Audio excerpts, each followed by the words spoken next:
My name's David Smith. I live on the south coast of England, and I was diagnosed with prostate cancer in 2004. When I was first given the diagnosis that I had prostate cancer, and a very aggressive one, was one of surprise. Because I said to the urologist, "Are you sure that the results haven't been mixed up with somebody else?" And he said, "No, I can assure you." My name is Rawle Price. I was diagnosed 2003 at the age of 50. Had the operation in October 2003 also. When I was diagnosed with prostate cancer first, I was so shocked, so devastated. I mean, when the doctor said, you've got prostate cancer, you only hear the word cancer. You don't hear anything else. I'm Ray Marsh. I'm a Welshman now living in Winchester, England, and I was first diagnosed with prostate cancer in 2002. When I received the diagnosis of prostate cancer, it wasn't with despair, because I'm not that sort of person. It wasn't that I was going to conduct a crusade, as some people do, against it. It was, quite frankly, firstly a disappointment, because I'd always been very fit and active up until that point, and that I felt that I was indestructible. So it was a bit of a disappointment to me as much as anything. By the way, I'd done a bit of internet research, and it was either prostatitis or BPH. There was no chance of cancer. I had a low PSA and everything. So when the urologist said to me, he said, "You have one of the most aggressive cancers with Gleason's 8s and 9s, and your survival rate isn't particularly good." I have to say I was surprised. You think you're going to die straight away, because cancer at that time was a death sentence. But then survival mode takes over. You just want to live. You really want to live. With me, I just wanted it out of me. What's this thing, cancer? My God. Well, the next few days I had to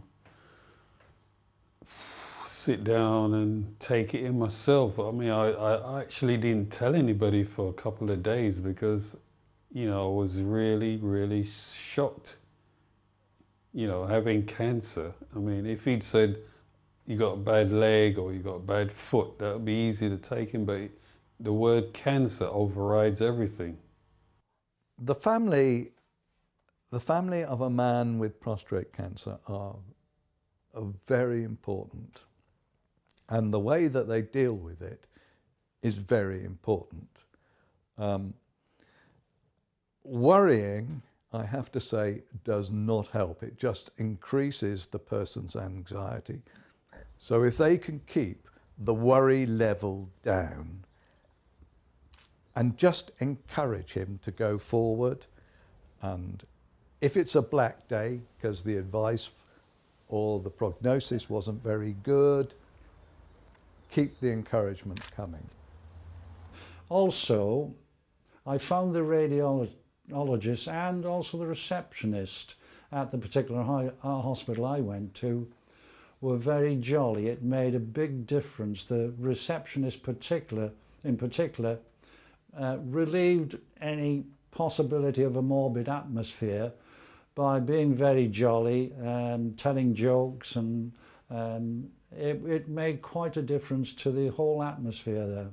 I had a family wrapped around me who were interested in my diagnosis. I had said I'm going to the hospital, but what I'd said to them was that it wasn't going to be cancer. It was going to probably an enlarged prostate, and I would have some pills and it would be all right. Now, I suppose for me that was the biggest challenge I found, is not so much accepting it myself, but having to now tell my girlfriend, who's now my wife, that I had a very aggressive thing, And my boys, my two boys, who were obviously very concerned. I found the most useful thing, and I know it sounds a bit nerdy, but it's been the internet and the availability of gold standard information. I believe the very first book I looked at was called The Idiot's Guide to Men's Health. And from then I've read other books on prostate cancer.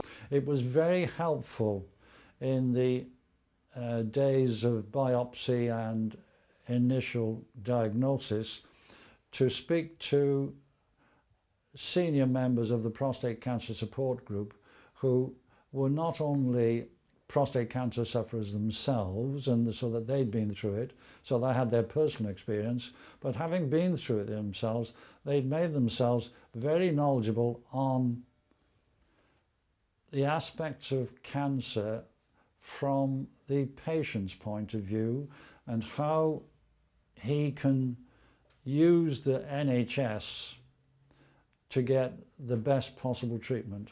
For me personally, the answer of talking with other people with prostate cancer, not particularly, because, you know, my condition is different to theirs. You know, you can give sympathy or you could do whatever, you can give encouragement to people who have prostate cancer, and you can even steer them in the right direction. But nevertheless, you know, it's a personal course that I take, and so it won't be the same as somebody else's. Helped me a lot to understand the problem of men with prostate cancer and why they're not coming forward, because they might not be the persons who go to doctors. I was a person who would, not for any and everything, but I was glad I did go forward when I was diagnosed, really.